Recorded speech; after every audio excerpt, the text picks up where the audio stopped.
यो हेरौं त even if तापनि गाह्रो भए तापनि यो गर Do it even if it's hard. Do it even if it's hard.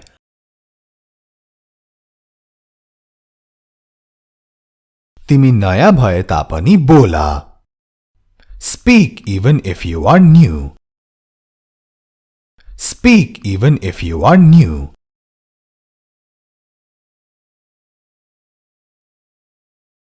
काम कठिन लागे तापनि सक्दो प्रयास गर Try your best even if the task seems difficult.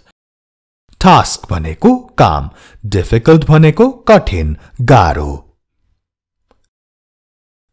Try your best even if the task seems difficult.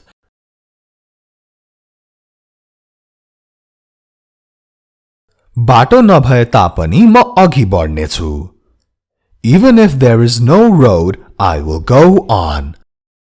I will go on भनेको म अगाडि बढिरहनेछु Even if there is no road, I will go on. You are watching Hamro English Guru YouTube channel, your place to learn English.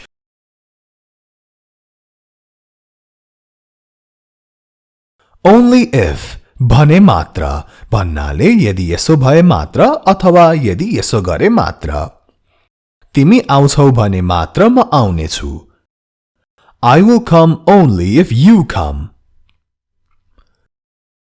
I will come only if you come.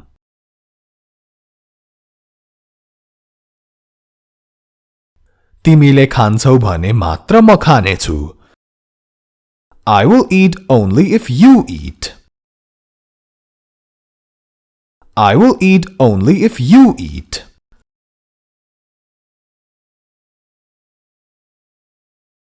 मैले जितेको खण्डमा मात्रै तिमीलाई तिर्छु I will pay you only if I win. I will pay you only if I win.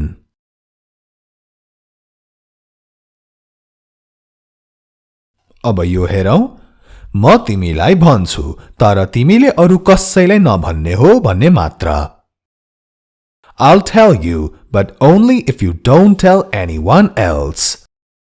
Anyone else भनेको अरु कोही I'll tell you but only if you don't tell anyone else.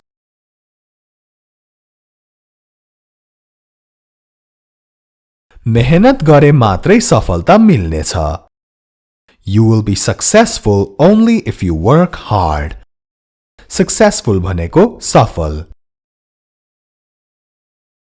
You will be successful only if you work hard.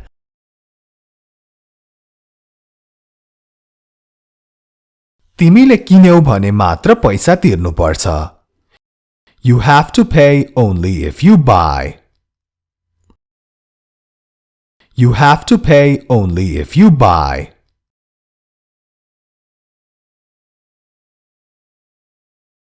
तिमी मसँग जाने हो भने मात्र म तयार हुनेछु I will get ready if only you accompany me. Accompany भनेको साथ आउनु, सँगै जानु I will get ready if only you accompany me.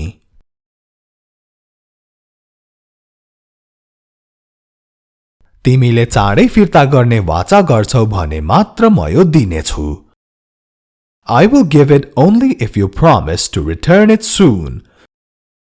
I will give it only if you promise to return it soon. Soon भनेको चाँडै, छिटै I will give it only if you promise to return it soon.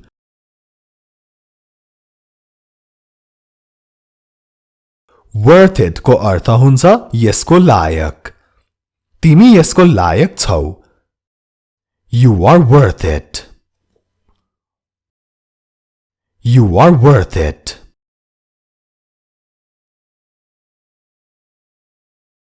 उसलाई बिर्स उ तिम्रो लायक छैन Forget him, he's not worth you अथवा he's not worthy of you.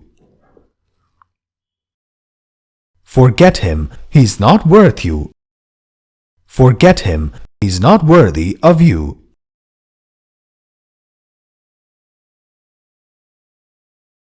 म महँगो सामानहरू प्रयोग गर्छु किनभने म त्यसको लायक छु.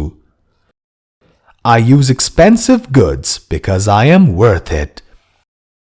I use expensive goods because I am worth it. Expensive को अर्थ हुन्छ महँगो. I use expensive goods because I am worth it.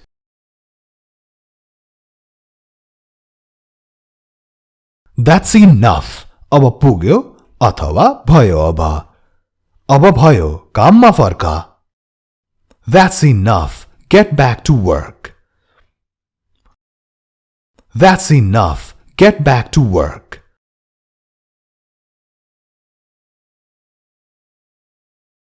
ल है अब हल्ला पुग्यो है अथवा अब हल्ला नगर है. All right, that's enough noise. All right, that's enough noise.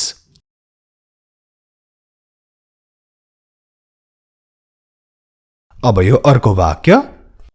खेलकुद मोज मस्ती पुग्यो अब काम गर्न थालौं. That's enough fun and games. Let's get down to work. That's enough fun and games. Let's get down to work. Let's get down to work भनेको काम गर्न थालौं, काम जारी राखौं हो. That's enough fun and games. Let's get down to work.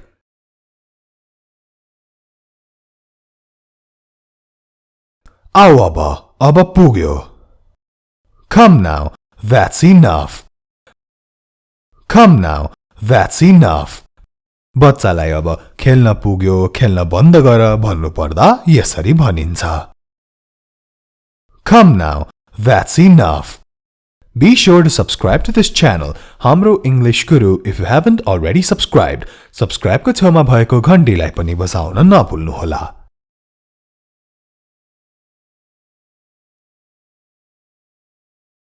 Even now, अहिले पनि उसले पश्चाताप गर्दैन. Even now he doesn't repent अथवा regret. Even now he doesn't repent अथवा regret.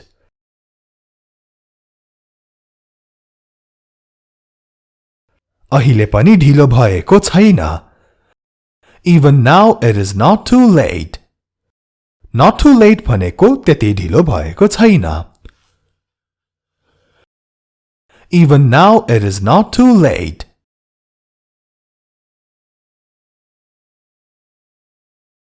तिमी अहिले पनि सुध्रिनेवाला छैनौ.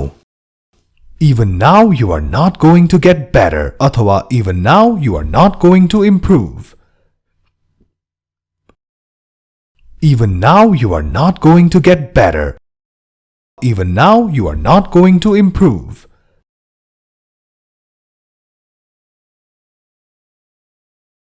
अहिले पनि तिमी उनलाई मन पराउँछौ. Even now you like her. Even now you like her.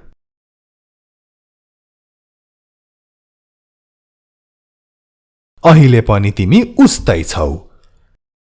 Even now you are the same. Even now you are the same.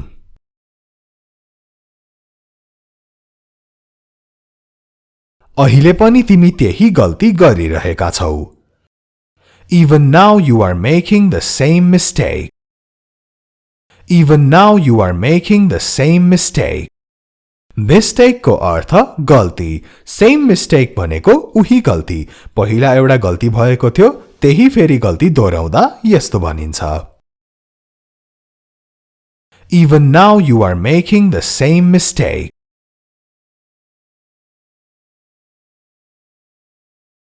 अहिले पनि तिमीले कुरा बुझ्दैनौ. Even now you don't understand things. Even now you don't understand things.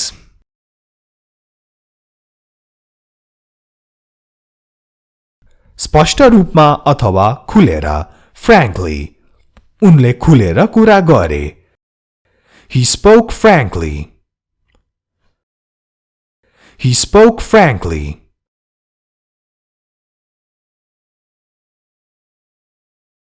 स्पष्ट रूपमा भन्नु पर्दा मलाई आश्चर्य लागेको छैन. Frankly speaking, I'm not surprised अथवा Frankly, I'm not surprised. Frankly speaking, I'm not surprised. Frankly, I'm not surprised.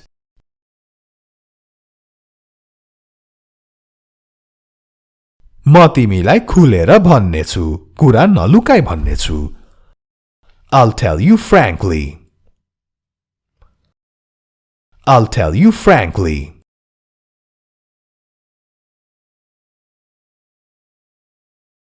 के गलत छ मलाई स्पष्टसँग भन. Tell me frankly what's wrong. Tell me frankly what's wrong.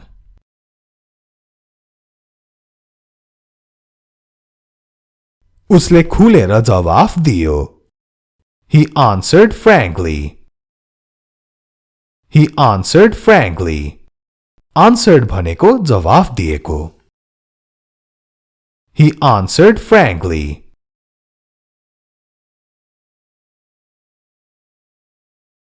साच्चै भन्ने हो भने म तिमीले सोचेको जस्तो होइन. Frankly speaking, I'm not what you think. Frankly speaking, I'm not what you think. Frankly speaking को अर्थ साच्चै भन्ने हो भने. Frankly speaking, I'm not what you think.